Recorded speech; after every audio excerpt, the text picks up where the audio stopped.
আমাদের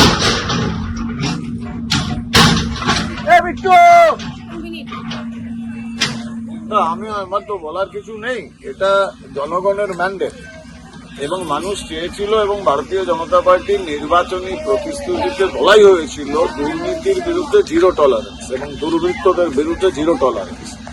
তো এই যে তৃণমূলের যে অফিসগুলো, পার্টি অফিসগুলো, যেটা আমরা বারবার বলেছি ভয় আউট, ভরসাহীন, এই তৃণমূলের পার্টি অফিসগুলো নিছক ইট পাথর সিমেন্ট দিয়ে তৈরি করা কিছু নয়, এগুলো ভয়ের প্রতীক হয়ে গেছে।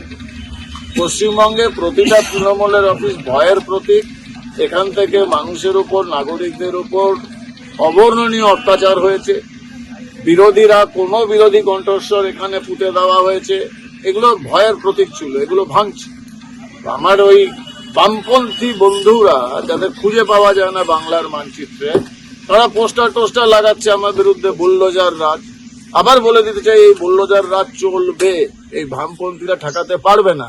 ওদের সমস্যা, ওদের জ্যাঠতুতো ভাই বা খুঁড়তুতো পিসি তৃণমূল, এদের তো আতাত সেটিং তৃণমূল আর সিপিএম এর। তৃণমূলের বেআইনি বেদখল করা সরকারি জমি দখল করা পার্টি অফিস আমরা যদি ভেঙে দিচ্ছি আইনি পদ্ধতিতে, সিপিএম এর কেন গাত্রদাহ হচ্ছে বুঝতে পারছি না। বেনামা পোস্টার মেরে বেড়াচ্ছে আমার বুলডোজার রাজের বিরুদ্ধে। আরে ক্ষমতা থাকলে নাম দিয়ে লিখুক। আর আবার বলছি, সবার সামনে বলছি, তৃণমূলের যত এই ভয়ের কারখানাগুলো সবগুলো মাটিতে গুড়িয়ে দেব। ক্ষমতা থাকলে এই বামপন্থীরা ওদের ক্যাপ্টেন এসে আমাদের আটকিয়ে দেখায়। এটা মানুষের ডিমান্ড, আমরা মানুষকে প্রতিশ্রুতি দিয়েছি, আমরা প্রতিশ্রুতি পালন করতে জানি। ওদের মতো রাজনৈতিক দল না।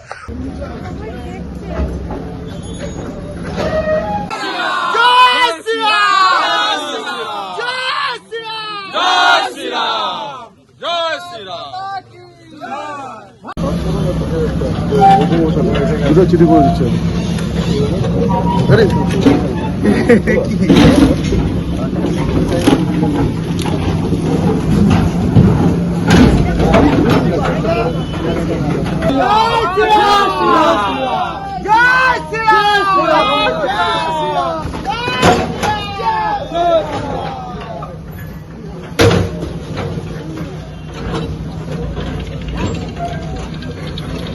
এখানে সোজাসুজি কথা, ওখানে যেমন আতিক আহমেদ মুক্তার আনসারিকে মাটিতে মিশিয়ে দিয়েছেন, এখানেও আমরা মাটিতে মিশিয়ে দেবো।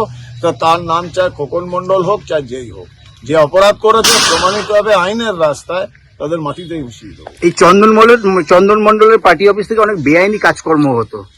আমার তো মনে হয় না পশ্চিমবঙ্গের একটা তৃণমূল অফিস থেকে কোনো আইনি কাজ হতো, সবগুলো তো বেআইনি। রাজনৈতিক ওই দলটাই তো রাজনৈতিক দল না, ওটা তো একটা গ্যাংস্টার, গ্যাংয়েদের দল। তো সবই তো অপরাধী, দেখতেই পাচ্ছ এখন অপরাধী দুর্বৃত্তদের অবস্থা। প্রতিকটা লোক দুর্নীতির মধ্যে ডুবে রয়েছে, দুর্বৃত্ত। তাদের বিরুদ্ধে আমাদের এই লড়াই চলবে, কেউ ঠেকাতে পারবে না। ভাঙছি, একদিনে সব ভাঙলেও চলে, লোকেও একটু ধীরে ধীরে ভরসা পাক। যে এখন লোকে এসে বলছে আমার ওয়ার্ডে, আমাদের ওয়ার্ডে আপনি ভাঙছেন না, এইটাই আমরা মানুষের কাছ থেকে চাই। যেটা শুধু বিজেপি বা প্রশাসনকে দিয়ে আমি ভাঙছি তা নয়, মানুষকে এর মধ্যে জুড়ে নিচ্ছি। এটা মানুষ চেয়েছিল, মানুষের আশা পূর্ণ।